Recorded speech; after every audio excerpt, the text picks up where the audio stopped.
साधु बड़े परमार्थी घन जो बरसे आए। साधु बड़े परमार्थी घन जो बरसे आए। तपन बुझावे और की अपनों पारस लाए। इस प्रसंग में कविवर कबीरदास जी साधु जन की महत्व का वर्णन करते हुए कह रहे हैं कि संत जन बड़े परमार्थी होते हैं। वे बादल की भांति संसार में मड़ा मड़ा कर ज्ञान में की बारिश करते हैं और सत्संग के द्वारा दूसरे के मानसिक ताप को दूर करते हैं। कहने का तात्पर्य है कि साधु बड़े ही अपार अज्ञानी होते हैं जो मानव जन को हर समय अपने ज्ञान की वर्षा देते रहते हैं। साधु बिरछ सत ज्ञान फल शीतल शब्द विचार। साधु बिरछ सत ज्ञान फल शीतल शब्द विचार। जग में होते साधु नहीं जर मरता संसार। इस प्रसंग में कविवर कबीरदास जी साधु के विषय में अत्यंत ही विस्तारण करते हुए कह रहे हैं कि संत जन वृक्ष हैं, सत्य ज्ञान का उनमें फल लगा है। उनके निर्णय शब्दों का विचार ही शीतल छाया है। संसार में यदि विवेकी संत ना होते तो संसारी कुकर्म में जल मरते।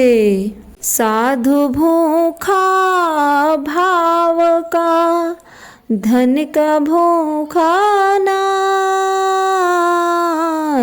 साधु भूखा भाव का धन का भूखा नाय। धन का भूखा जो फिरे सो तो साधु नाही कबीरा। सो तो साधु नाही।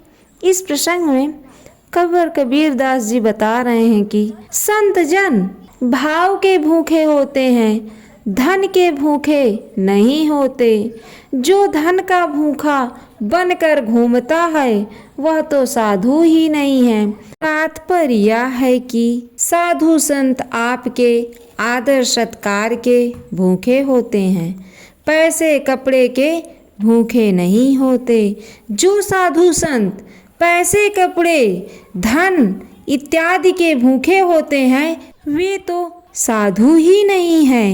ये है कविवर कबीरदास जी की वाणी जो अपने दोहे के माध्यम से बता रहे हैं और कलयुग के प्राणी को समझाने की कोशिश कर रहे हैं। साधु आया पाहुना मांगे चार रतन।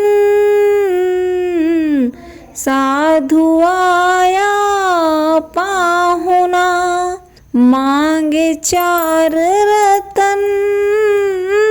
धूनी पानी साथरा सरधा से ती अन्न कबीरा।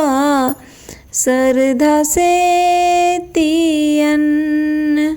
इस प्रसंग में कविवर कबीरदास जी बता रहे हैं कि साधु आए हैं और वे चार रत्नों की मांग कर रहे हैं।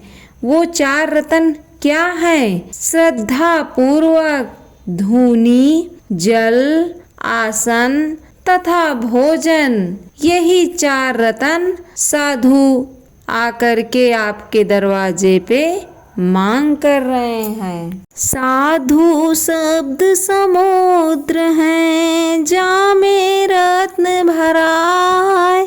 साधु शब्द समुद्र हैं जामे रत्न भराए। मंद भाग मुट्ठी भरे कंकर हाथ लगाए। इस प्रसंग में कविवर कबीरदास जी कह रहे हैं कि संत सार शब्दों के समुद्र हैं जिसमें ज्ञान रूपी रत्न भरे हैं। भाग्यहीन लोगों को ऐसे संतों के पास जाकर भी उनके हाथों में मुट्ठी भर कंकर ही लगता है। कुबुद्धि लोग संतों के पास जाकर उनके गुण नहीं लेते, बल्कि उनमें दोष ढूंढते हैं। साधु मिले यह सब टलें, काल जाल जम चोट। साधु मिले यह सब टलें, काल जाल जम चोट। शीस नवावत ढाई परें, अध पापन को पोट। संतों के मिलने पर मन काल का जाल एवं कुवासनाओं का दांव टल जाते हैं। उनके सामने सिर झुकाते ही पाप की गठरी गिरकर नष्ट हो जाती है। कबीर दर्शन साधु के, खाली हाथ न जाए। कबीर दर्शन साधु के, खाली हाथ न जाए। यही सीख बुध लीजिए, कहाँ कबीर बुझाए है भैया, कहाँ कबीर बुझाए। इस प्रसंग में कंवर कबीर दास जी बता रहे हैं कि छूछे हाथ संतों के दर्शन निमित्त न जाएं। बुद्धिमान लोग यह शिक्षा लें। पत्र, पुष्प, मेवा, मिष्ठान, वस्त्र, द्रव्य जो बन सके कुछ अवश्य ले जाएं। तात्पर्य यह है कि कभी भी ईश्वर के दरबार में आप जाएं तो खाली हाथ न जाएं। चाहे एक पुष्प ही लेके जाएं, कुछ मेवा ही लेके जाएं, जो आपसे बन सके वो आप लेके जाएं। खाली हाथ ना जाएं। खाली हाथ जाएंगे तो खाली हाथ ही वापस आएंगे।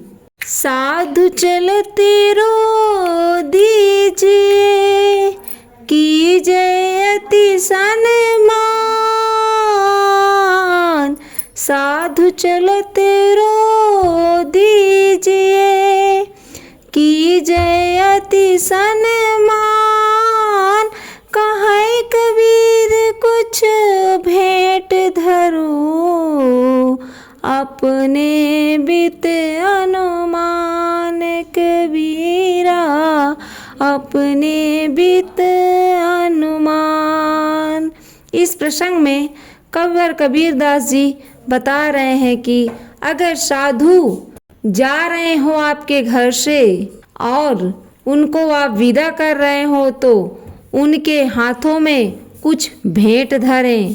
कुछ इस प्रकार से संतों को विदा करते समय प्रेम से विह्वल होकर रो दीजिए, उनका अत्यंत सम्मान कीजिए और अपने धन के योग्यता अनुसार कुछ उनको भेंट कीजिए। काल जीव को ग्रास ही, बहुत कहे समझाए। काल जीव को ग्रास ही, बहुत कहे समझाए। कहे कबीर मैं क्या करूं, कोई नहीं पतियाए। कबीरा कोई नहीं पतियाए। इस प्रसंग में कंवर कबीर दास जी कह रहे हैं कि मैंने बहुत प्रकार से समझाकर कहा कि प्राणधारी को काल पकड़ेगा, परंतु मैं क्या करूं, कोई मेरी बात पर विश्वास नहीं करता। कहने का तात्पर्य है कि प्रत्येक व्यक्ति जो जन्म लिया है उसको एक न एक दिन इस धरती छोड़ कर के ही जाना होगा। ये अटल सत्य है। झूठे सुख को सुख कहें, मानते हैं मन मोद। झूठे सुख को सुख कहें, मानते हैं मन मोद। जगत चबै ना काल का, कछु मुठी कछु गोद कबीरा, कछु मुठी कछु गोद। इस प्रसंग में कविवर कबीरदास जी कह रहे हैं कि झूठे सुख को सुख कहता है और उसी में प्रसन्नता मानता है। जगत के लोग तो काल के चबैना है, वह किसी को मुट्ठी में पकड़कर चबा रहा है और किसी को गोद में रखा है, चबाना चाहता है। खाली साधु ना विदा करो, सुन लीजिए सबको। खाली साधु ना विदा करो, सुन लीजिए सबको। कहाँ कबीर कछु भेंट धरो, जो तेरे घर होए है भैया, जो तेरे घर होए। इस प्रसंग में कवियर कबीरदास जी बता रहे हैं कि जो साधु संत हैं, अगर आपके घर उपस्थित हुए हैं और उनका आदर सत्कार करने के बाद आप उनको विदा कर रहे हैं, तो उन्हें खाली हाथ मत विदा करिए। कहने का तात्पर्य है सब कोई ध्यान लगाकर सुन लो, संतों को खाली हाथ मत विदा करो। तुम्हारे घर में जो देने योग्य हो वो भेंट करो।